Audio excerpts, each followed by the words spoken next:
Hej, heter Asa fra Synergia Band. Jeg får vise deg hvordan du kan bøyledja til en fotobok.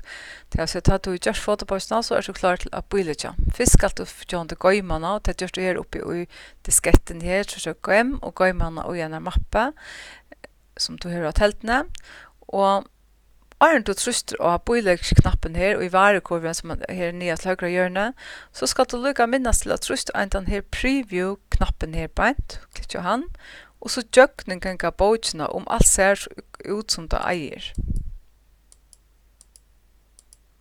Og til å gjøre det, så tryster du bare etter og her, og så kan du bøyle det. Hvis ikke gjør det, så først du inn og lukker og gjør noen rettinger.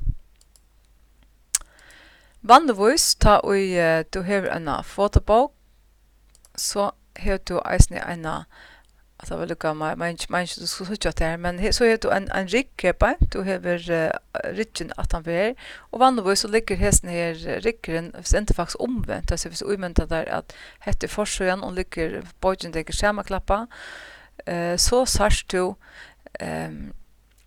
at riggeren venter skeift, og hvis du ikke sømmer til, så kan du klikke inn og riggen her på, teksten altså venter omvendt, klikka inn og riggen, så venter båten seg, og så kan du annars rette i sin tekstfelt noen. Og hvis du vil ha at det skal vente rett, så skal du klikke opp i disse boksen her. Altså du er inne i disse boksen riktig noen, så kan du lukke koppa, eller dreie i sånne her tekstboksene. Vi klikker en affær, så sørst du venter seg vi. Hvis du så klikker ut av boksene etter en affær, så venter boksene seg etter. Og nå sørst du at teksten av ryggren vender rett hvis du først leser retning, hvis du legger bøkene og venter opp etter. Så nå er jeg klar å bøyledja, og så ferdig er at klikke i varekurven. Og jeg velger legge i varekurven og ta første knappen her. Jeg har haft en av åren her, så jeg sletter lukke hese første, som jeg skal ikke ha henne. Så nu är det färdigt på sitt ena bok. Så inte här nere att jag har valt att de ska hämtas i handeln och det är viktigt. Det sända inte till förgärd. Så om det ständer att du kan välja mottag med posten så kan du inte det. Så ska du välja affänt i butiken och det kostar 920 kronor. Och så först du till kassan. Gå till kassan, klicka den röda knappen nyast här. Og hvis du bor en bok før, så har du haft klikket her at du er allerede registreret broer, men hvis du sier at du ikke er det, så skal du en nødjekonte, og selv om du er skrevet akkurat, så du en nødjekonte hvis du kan bor en bok før. Så du kan flåbein og her, en prikk og her, du ny kunde. Og så må du også gjøre 2 flåbein her nere, sånn at du kan lese forretningsbetingelsene eller erklæringen her, men det får jeg ikke bruke tog på nå, så jeg synes jeg bare å gjøre. Og så er det en nødvendig konto, så jeg får køre en mailadresse inn. Asa, Synergi, Asa, si et eller annet bare, Gmail, det er bare noen vanlige adresser som jeg finner på nå.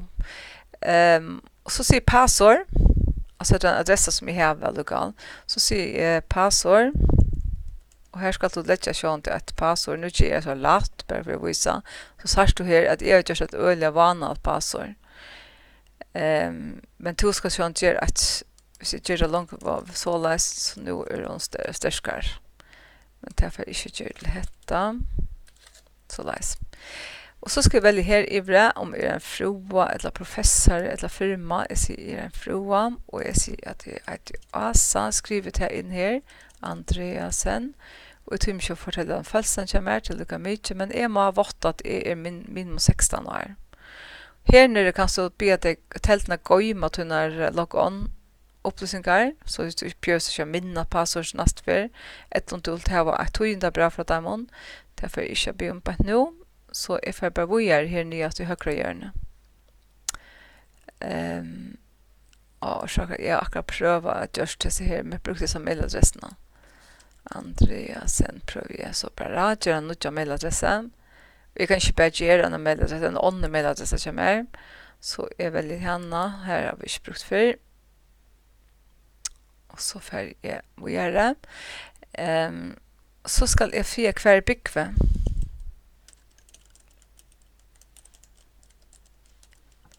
Karla Magnusarbreit 1, her som synergi, 108 fors, og Høyvik. Og så kan jeg faktisk ikke, hvis jeg velger her på en, så følger jeg ikke en velmøld, som jeg må velge Danmark. Og så skriver jeg telefonnummer til meg, og ta skriver plus 285 224 44 til mitt telefonnummer. Men nå så ikke her, det her jeg skriver postnummer, det er stadig blått, det er mest det her er feiler i. Og det tror jeg at jeg vil ha at i Danmark er postnummerne 4 siffreie, og så kan jeg prøve å skrive 0 framafyra, det rykker ikke, så jeg synes det er 0 18fyra, og det ser ut til å rykke, nå rykker det. Og så får jeg videre, nå blir jeg med noen opplysninger at hvis jeg sier bank, så jeg får videre, og så skal jeg så jeg kan gå vente til at den gjør så vi taler vi visa meg så kan det dankort, og så blir visa etter dankort, og så dankort. Og så skal du velge hver skal du hente til en bok. Så jeg får bare skrive trøste 100 og leite. Jeg får skrive 200 her. Og så sitter jeg, nå kommer noen bøye fram her bant. Så jeg velger det nye, så vil boken kjøte ferdig til Randersjø, og i Power Randers. Men det skal ikke, jeg skal hava Torsan her. Jeg skal markere Torsan, så just Torsan blir blått, og så får boken til Torsan. Og så får jeg videre her nyast i høyre hjørne, videre. Og nå sitter jeg her på min adresse, min konto og så framveis, og jeg sitter at jeg skal avhente boken i Power Torsan og Tinkosvinn 24 og til, altså i SMS. Og nu er jeg kommet til disse kodene som du finner fra oss. Du finner en verdikode i en papiret, og henne skal du skrive inn her, og tryste innløs.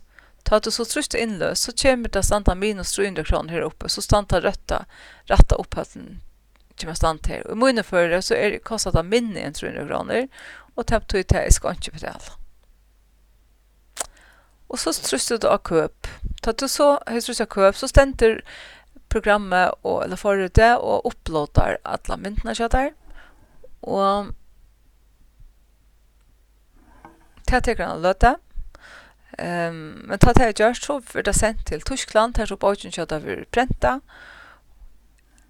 Og hva annet skal jeg si om det?